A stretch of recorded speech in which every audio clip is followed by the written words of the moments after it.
The Lakers finally got some good news, a triple dose of it. That's what we're talking about here on the Lakers Report by Chat Sports. Thanks for tuning in. My name is Jeffrey Cooperstein. We'll talk about the Lakers win over the Miami Heat here in just a moment, but we are in a sub battle with all of our NBA channels here at Chat Sports. And the Lakers Report, we're kind of lacking, not going to lie. Just 130 subs this month, where you have the hated Boston Celtics leading the charge at 742. Are you joking? The Celtics are an absolute joke. So let's show who the real team, the real flagship franchise of the NBA is, and subscribe to the Lakers Report today. All right, let's jump right in. The Lakers got a huge win over the Miami Heat, led by Rui Hachimura, LeBron James, and Anthony Davis. This was a win that the Lakers needed that snapped a crucial win streak, and I know that, or a losing streak, excuse me. I know that the Heat are kind of in shambles right now, but the Lakers absolutely needed this dub, and they're trying to string a few wins together here now. And without things are so tight in the Western Conference between 3 and 12, they're separated by about 6 games.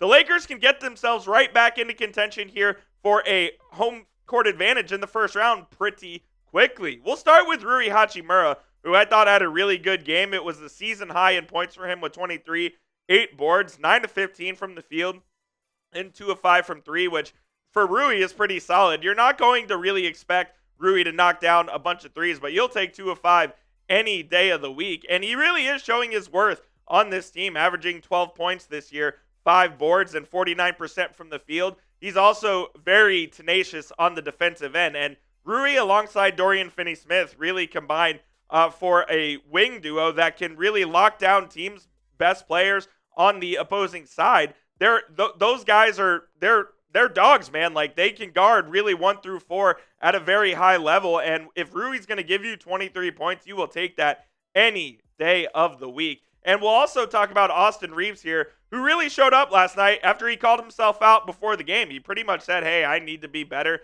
I'm not really playing good enough. And I think Reaves is someone that if the Lakers are going to make a run in this Western Conference, and I think we all think they can, especially if Anthony Davis and LeBron James are both healthy and playing at their best, they need AR to be their third best player, essentially. And he was just that last night. And here's what he said. He said, basically, it starts with me. I've been shitty the last 3 games. I have to be better. And I love that sort of accountability from Austin Reaves. And he's kind of been a guy over the course of his career who is not afraid to tell you like it is, whether it's good or bad. He's someone that has a lot of confidence in himself to be the best player that he can be. And when you look at his stats, I mean, 14 points, 14 assists, 3 steals, 5 and 9 from the field. They need AR to be basically the third scorer on the team. And I know it was Hachimura last night, but they need more consistency out of Austin Reaves. And hopefully this game against the Heat was a start. I know the Heat really struggled defensively, and they've been without Jimmy Butler, and that's really been a distraction for them.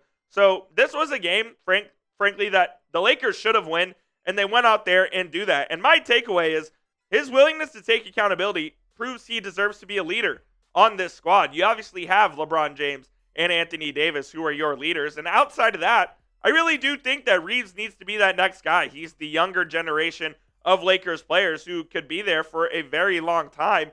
And if he's going to take the next step in his career, because let's face it, LeBron and AD aren't going to be around forever. I think Reaves is the guy that people are going to look at as the leader of the Los Angeles Lakers. And I know that's a huge burden to hold, but if there's a guy who can do it, I think Austin Reaves can do it. He has the personality, he has the play style, he has the tenacity, he has the overall toughness in order to do so. We'll get to the rest of the game here in just a few moments, but I do need to tell you guys about our sponsor, which of course is PrizePicks, America's #1 daily fantasy sports app. PrizePicks has over 10 million members and billions of dollars in awarded winnings, and they have made daily fantasy sports accessible to all. You just pick more or less on at least 2 players for a shot to win up to 1,000 times your cash.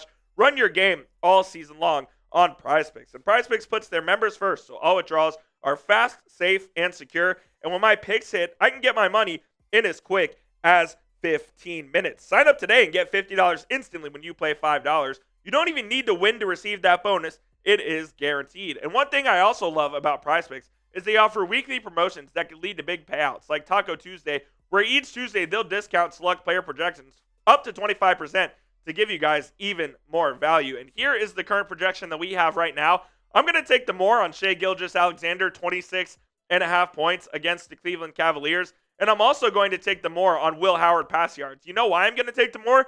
Because it's cut down to just a half a passing yard. So if you think Will Howard is going to get more than half a passing yard against Notre Dame, take the more, pair that up with 1 to 5 other projections, and you basically get a free win right here on PrizePicks. So you can copy my picks, or you can make picks of your own. Just please make sure you do it with our friends over at PrizePicks. Download the app today and use code CLNS to get a $50 bonus when you play your first $5 lineup. Again, you don't even need to win to receive that bonus. It is guaranteed. PrizePicks, run your game. Max Christie has finally arrived on the scene, and he's really stepping up here with the Lakers. I don't know if we're going to call this an official breakout year yet, but I think it's damn close, and he is turning in slowly but surely into the player the Lakers hoped that he could become when they took him a couple of years ago in the NBA draft. Last night against Miami, 16 points, 3 stocks, and if you don't know what stocks are, that's steals and blocks combined. 6 of 12 from the field and 3 of 7 from 3. And when you take a look at his stats this season in 37 games, he's kind of improved every single month. In October, playing just 18 minutes, averaged 3.5 points. Then you go to November, you see the points go up a little bit, as well as the efficiency. In December, they go up a little more again. And in January, where he's playing almost 33 minutes a night, he's averaging 14.5 points, 39% from 3 on 52% from the field. That's exactly what you're looking for from Max Christie.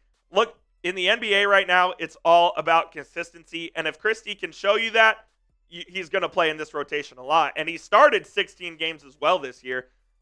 11 points from the field there and 38% from 3. Those numbers are really good. I'm not too concerned about the field goal percentage. As long as Christie is shooting above 36% from 3, which he has been in January and as a starter, I think Max can be someone that the Lakers can rely on, that JJ Redick can really develop into a player that the Lakers can use for a long time. When JJ Redick was first hired by the Lakers, he basically said that he and his staff are there to develop players, starting with Bronny James. But Max Christie is in that as well. And with the way Christie's been playing and the way he's been developing over the last 4 months or so, the Lakers have to be super pleased with what they're seeing. And I really do think that Christie has solidified his role in this Lakers rotation as of right now.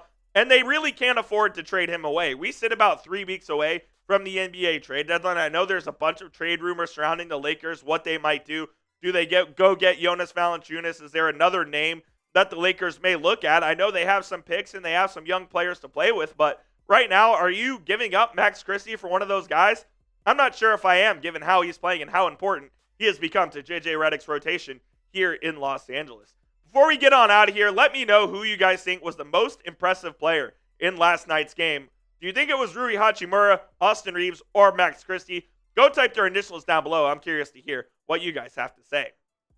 A couple of final news and notes here. This one from Dave McMenamin of ESPN. The Lakers have moved their February 11th game against the Jazz up a day to February 10th and rescheduled their postponed game against the Hornets for February 19th. And tickets will be honored for that Hornets game for the new date on the 19th. So if you have tickets to that Lakers Hornets game, just keep that in mind. And the Lakers-Spurs game will be rescheduled at a later date whenever both teams have an off day and are, in similar parts of the country. They'll try to get that game played as well. And then one last note here from Shams Charania, also of ESPN.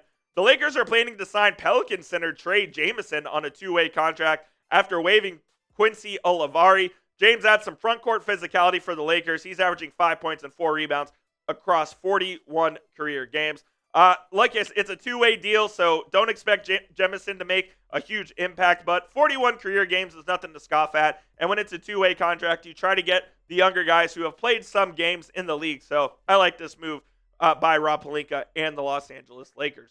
That's going to do it for today's show. Again, hit that subscribe button. It's youtube.com/LakersTV. Help us take down those fraudulent Celtics fans and make us the most subscribed channel here at Chat Sports.